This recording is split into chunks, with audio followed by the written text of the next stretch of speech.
Begin with a job well done is a belief of mine which developed after my addiction to drugs and a couple near-death experiences. These experiences were real to me. I wasn't on a table and flatlined. No, not that type.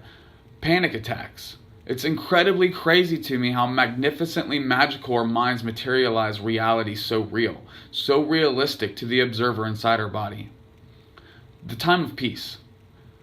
3:16 again? Why do I keep noticing this? It's like every time I look at the clock, there it is. Obviously, it's a scripture reference. I would notice this every day. Why did I just happen to look at the clock then? Why not at 3:15 or 3:17? Why on the treadmill did I always notice the 3:16 mark as I ran past it? It seems like I would see the number multiple times daily.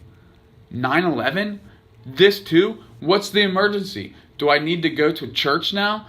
Am I going to die soon, so I better reconcile myself with God? What is it? Why do I keep noticing these numbers every day? And did you know, in Chinese culture, a cricket will chirp faster and faster during the last moments of your life?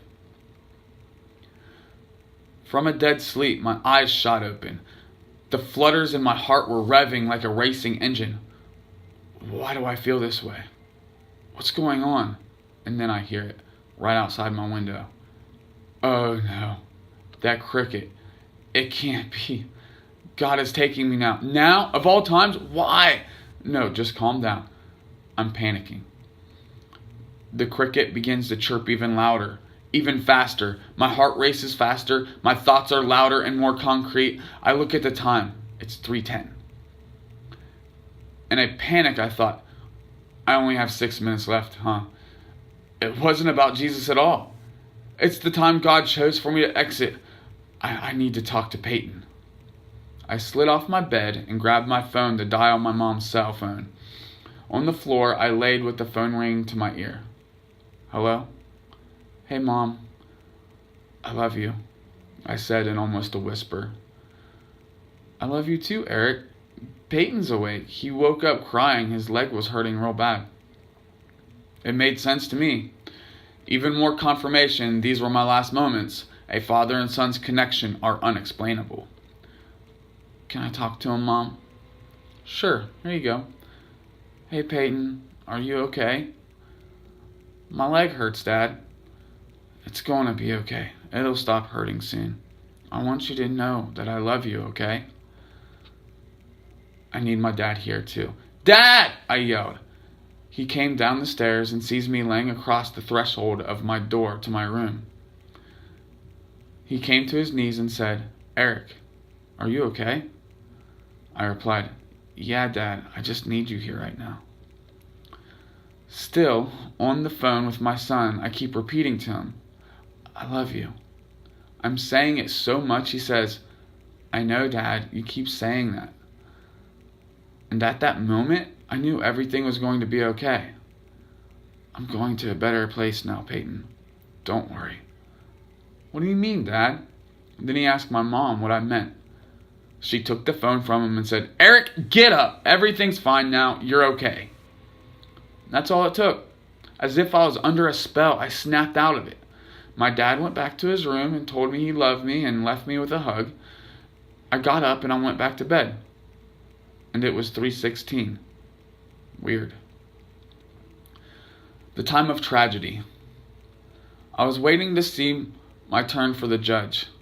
I had been in jail now months for a theft charge in Tampa, Florida. There were groups of us in there. They separated us into different pods. And as they called us out one by one, the once dense pod became lighter and lighter. Then suddenly, everything began to change. I began to see faces of friends and relatives and the people left. My Uncle Rod, Coach Carpenter, and others. I was in purgatory. God was giving me the vision of my funeral after my overdose, and now the image is clear in my mind. A picture of my wife holding my flailing 3-year-old in the hospital hallway. My life was flashing before my eyes. My Uncle Rod was the last person at my funeral. He couldn't leave. He kept coming back to my coffin over and over again, shaking his head and banging his hand on the side of the glossy wood. I sat down on the floor and folded my arms. With my head buried deep, I cried.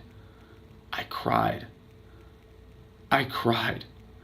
I closed my eyes so tight my eyelids overlapped. And in my mind's eye, I tried to leave. I wanted to go to another body. I desperately wanted to be born again. I visualized a cry of a baby, and I tried to follow it.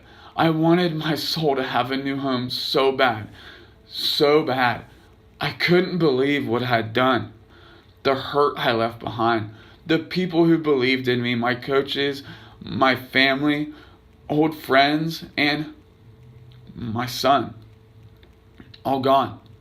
What did I do? Why? Please, please, God, please, I sobbed so silently. Then a voice. It's okay, Eric. You're going to be let out. You've got a job to do. Just don't drink. Then silence. I raised my head with glossy cheeks and sat down. The door opened and I went to see the judge. I was let out. And get this, the first gas station I went to, a person offered to buy me a beer, and I accepted. And this leads me to my speech. God has been so patient with me. Today I wonder if this was a panic attack or if it was something else. I wonder if God has a way of showing us alternate endings in our lives, or if time, reality, and consciousness as we know it is very limited.